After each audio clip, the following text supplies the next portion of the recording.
Thank you, Indiana Pacers. Thank you for beating the New York Knicks in Game 7 and saving the nation from what would have been at least 2 more weeks of Knicks overkill and Knicks mania and Knicks folklore telling us about Willis Reed coming off his deathbed and playing on crutches and a broken arm to beat the Lakers in 1970. But most of all, Indiana, thank you for getting Stephen A. Smith to shut up and Spike Lee to sit down. ESPN's pregame showed us Stephen A. arriving to the arena like he was the Pope on Easter Sunday. And then we had to watch Stephen A. with his signature pimp walk, where he acts like he's the most important person in the tri-state area. Still, that's nothing compared to the striking, sad spectacle of Spike Lee, America's #1 annoying celebrity fan. He's the anti-Jack Nicholson. Spike is 67 years old, but he dresses like he's 6 or 7 years old. He takes his white privilege, I'm sorry, he doesn't have white privilege. He takes his Hollywood privilege and buys a front seat to every Knicks game, home or away. He yells at the refs, he yells at the players, he yells at the vendors. He never heard of the concept that when something good happens in the game, you just go like this. Or if something bad happens, you do boo, boo.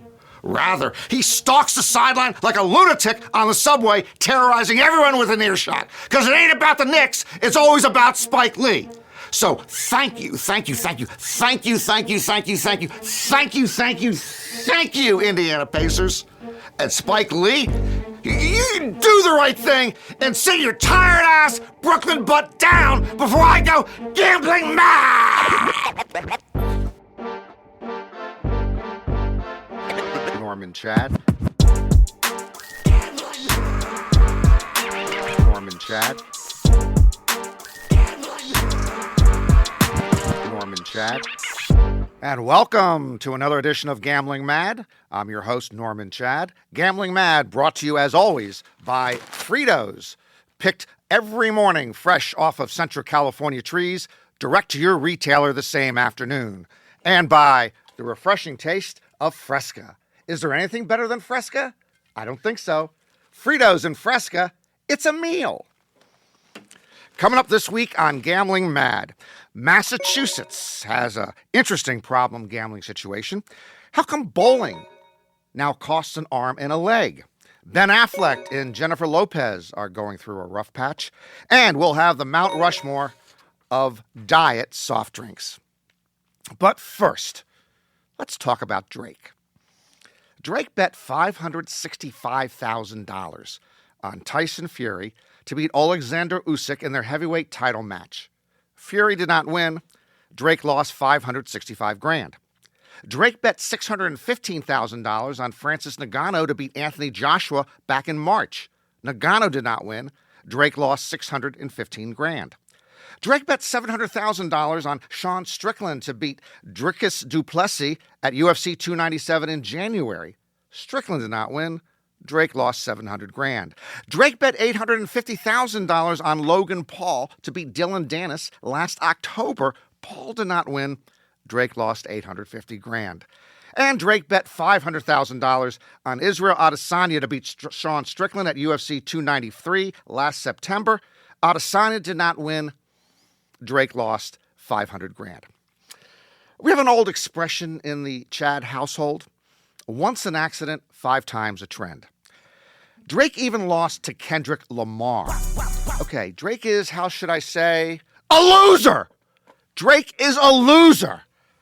The rapper should just rap. He's pretty good at that. You know, if Drake bet $1 million and told us that the sun was going to set in the west tomorrow, I guarantee you it would set in the east. Now, I am also a gambling loser, and I have a story similar to Drake's. You know, I haven't lost as much as Drake, but here is my story, and I've told the story many times before, and I'm going to tell it many times more in the future because I think it helps people. Last century, when I was a young, good-looking man, I decided to start betting on sports as a 20-something, and I wasn't betting much. I was betting essentially $50 on a game, maybe $100 on a game. I started it in the fall, and I'd bet on the NFL, college football, NBA, and Major League Baseball pretty much. And over the course of close to a year, betting pretty small, I was up $1,500 or $1,600. That's not a whole lot of money, but it's hard to win sports betting. So I was ahead of the game, not betting much, and also keeping my volume low. You bet more games, you're going to lose. Then came a week in August where on Tuesday, I bet $50 on a baseball game and I lost. On Wednesday, I bet another $50 on a baseball game and I lost. On Thursday, I decided to double up my bet to get back to even, bet $100 and lost. On Friday, I decided to double up again, bet $200 or so to get back my money, and I lost. On Saturday, I made the bet $400 to try to get back all my losses, and I lost. And then on Sunday, the final day of the betting week, I decided to put down $800 or $900 to get all my money back, and I lost. Tuesday, Wednesday, Thursday, Friday, Saturday, Sunday, I lost every single game, and I kept doubling my bet. What I did in 1 week is wipe out the entire profit of an entire year. On Monday, it's the day I would settle with my bookie, Chuck. And so at first I had to go to the bank and take out $1,600, $1,700, which is a lot of money at the time for me. Put it in an envelope. I gave it to Chuck, and I said to Chuck, I don't think this is for me. I won't be betting anymore. And Chuck said, sure, I'll see you in a couple of weeks, because that's what bettors usually do. But I decided I had to go cold turkey. If you look at me, you might not know it, but I'm reasonably intelligent. I'm reasonably rational. I'm well grounded.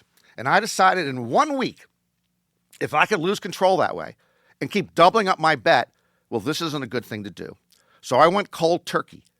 No more betting. And to this day, I have not been back to a bookie. I have not made any bet with a sports book. The most important decision I made as an adult, by far. Forget the fact that I've probably been losing money over the last century, okay? The thought process you put into betting every day. In the morning, you look at the point spreads and you figure, what am I going to do? You keep waiting for it. In the afternoon, you got to make a decision. I used to have to call Chuck. He had a 1 hour window where you'd call him and make your bets late afternoon. And then at night, you'd have to track the bet. And back then, it was really tough because you didn't have television. You didn't have cable the same way. It was tough to track your bets. But your whole day was surrounded by trying to make bets.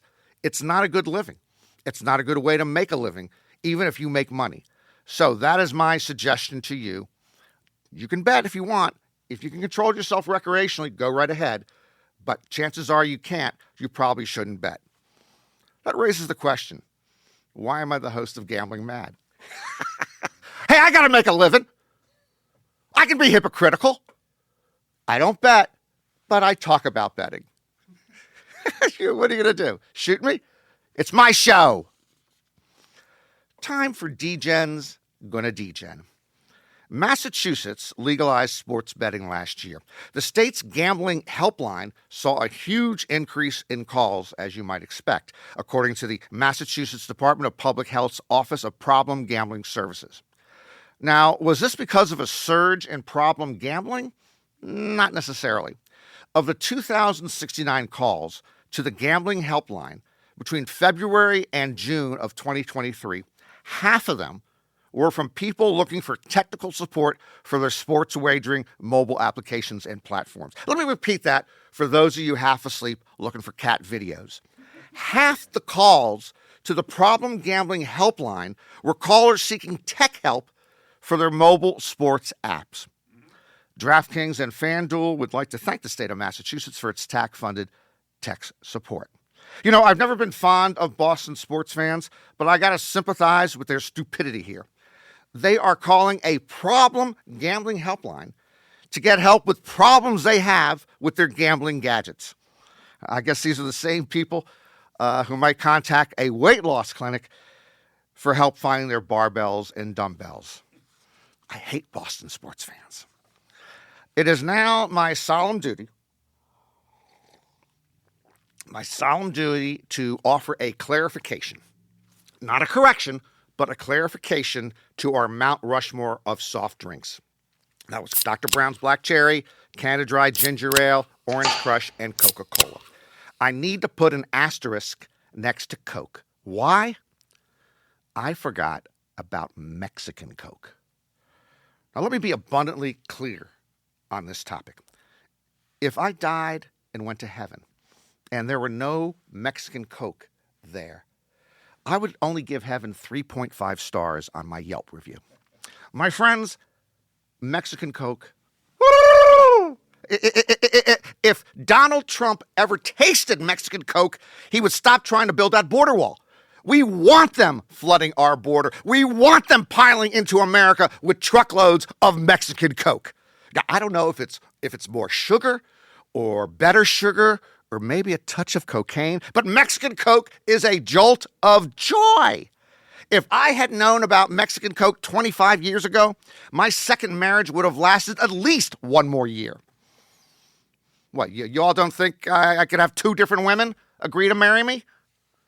Stuff happens. I've got a third one right now. She has no idea what hit her. All right, from Mexican Coke, it is now time for the Mount Rushmore of diet sodas. Let's go. Coca-Cola, zero sugar, with an asterisk. Why? Okay, this used to be Diet Coke. I love Diet Coke. It crushes Diet Pepsi.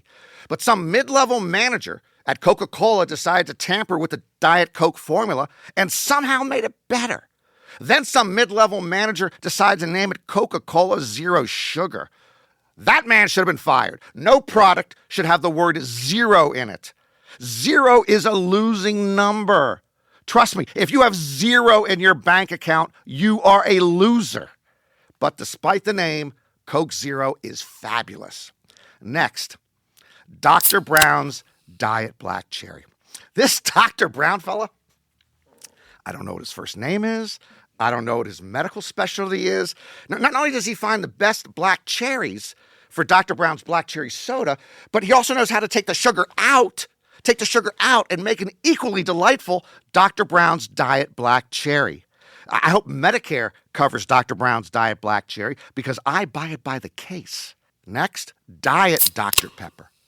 So apparently you have to be a doctor to invent a good diet soda. Dr. Brown, Dr. Pepper. Love Diet Dr. Pepper. Finally, what do you think the fourth soda? What do you think the fourth soda is on the Mount Rushmore of diet soft drinks? Take a wild guess, you huckadoodles. Huh? Fresca! Who said tab? Fresca! Fresca! Fresca! Rejuvenating, revitalizing, refreshing, remarkable. That's your Mount Rushmore. Coke Zero, Dr. Brown's Diet Black Cherry, Diet Black, Diet Dr. Pepper, and Fresca. Ben Affleck and Jennifer Lopez, two kids with a dream, rekindled their romantic flame, as you may recall, and got married in July 2022. Now, sadly, less than 2 years later, they appear to be separating. And that is the subject of today's foreign language rant. Jennifer Lopez, ¿qué estás pensando? Ben Affleck, ¿qué estás pensando tú? Hace 20 años no era bueno. Nadia, cambia. J-Lo, Sean Combs, Chris Judd, Mark Anthony, Alex Rodriguez, A-Rod, ay caramba. Y tú, Ben, Jennifer Garner, Jennifer Lopez, Gwyneth Paltrow, Ana de Armas, Jennifer Lopez otra vez. No más Jennifers. Ben, escúchame, mujeres, no puedes vivir con mujeres. Jennifer, escúchame. Ben es un cerdo. He is a pig. Bennifer Schmenifer. Eso es todo. Vaya con Dios. Now I'm hoping, I know we're still short on money. I'm hoping we get subtitles in there. We might not be able to this week. You know, we did fire the PA last week, Spoons. If we could just move the money from him budget-wise to get us some subtitles for some people who don't understand what I was just talking about, that would be very nice. Thank you very much. Not asking for much. Before we wrap up, I'm going to say this one time and one time only. When did bowling become a rich man's game? My local bowling center now charges $14 a game, plus $6.99 for shoe rental. Bowling is an escape, but it shouldn't cost as much as an escape room. $14 a game and $6.99 for shoes. So I'll just stay home. I won't be charged for any games. Plus, I can wear my own shoes for free. If a family of 4 wants to go out for a night of bowling and everyone just bowls 2 games, that's $140 before food, drink, and the video arcade. So realistically, we're talking $200 of entertainment for 2 hours of entertainment, $200. And this does not include lap dances for mom or dad. So this is what happened, best I can tell. A few years ago, they decided to change their business model because bowling wasn't doing real well. And a few years ago, all the local bowling centers became boleros.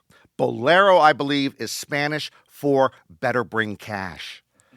Maybe I'll take up golf. Okay, sure, golf is more expensive, but if you sneak onto the 3rd hole to start your round, you don't pay a thing, and then you're only playing 15 holes, so you'll have a lower score. Bye-bye, bowling. And that will do it for another edition of Gambling Mad. I am Norman Chad. Hope to see you again, and remember, if you're going to roll the dice, make sure they're loaded. Gambling Mad with Norm Chad is written by Norm Chad and ghostwritten by Norm Chad. Executive producer John Scheinberg, Rick Barrio-Dill, and produced by Norm Chad and Rick Barrio-Dill. Associate producer is Bree Coury. Showrunner is Dan Telfer. Audio, video, engineering, and studio facilities provided by 360 Pod Studios Beverly Hills and Slap Studios LA. If you want to complain to Norm about anything, make sure to reach out at Gambling Mad Show, anywhere you get your socials, and at Gambling Mad with Norm Chad on YouTube. And if you really want to get at him, send a message to info@slapstudiosla.com. And big thanks to Tony, the special sauce, who truly is the boss. Thank you for the cookies and the treats. We promise you to make the post-production move faster.